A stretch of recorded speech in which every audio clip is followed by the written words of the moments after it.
do you quilt the skin to the repaired muscle? Yes. What is quilting? Quilting is, you'd think you just sort of take a bit of skin out and you close it and you stitch the skin edges together, but we do not do that. Some people do that. And actually we all used to do that back in the day, but these days a modern abdominoplasty involves a lot of stitching on the underside of the skin that we lift to sort of stitch it back down to its deep layer. Kind of like a Chesterfield sofa has lots of those kind of things, then we put those on the underside. And back in the day, if you did any, you were being a bit OCD. These days, we're all just doing more and more and more quilting because it seems to improve recovery.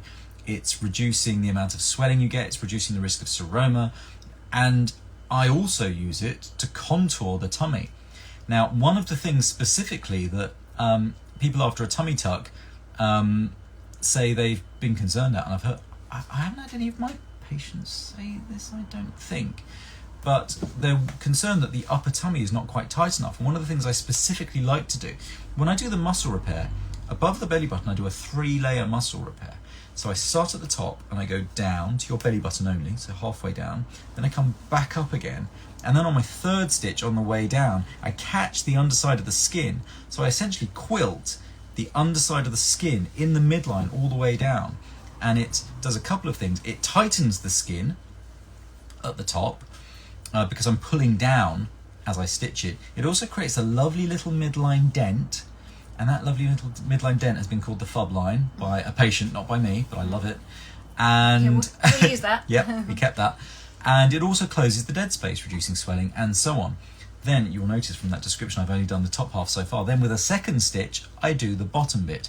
But at the 2nd stitch, I do not catch the underside of the skin, so I only do a 2-layer closure on the bottom stitch because you do not want a crease going below your button, your belly button. You might think you do, but you don't. No one has it. If you do it, it looks like a cat's butt. It's not good. Don't do that. You've got the kind of belly button. It's not good. You just look at it and you think, ooh, it's not right.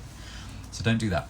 Instead, because I do want to quilt everywhere for quilting's sake and to reduce complications and so on, instead on the below the belly button, I quilt on the outer edge of the button of the muscle. So you end up with this lovely, lovely crease at the top.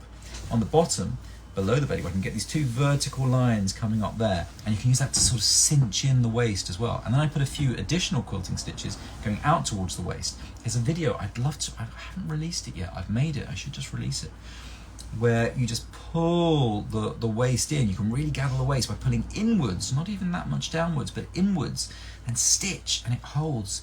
And it gets this beautiful cinched waist. I just love curves, actually. I really love curves. So yeah, follow-up question.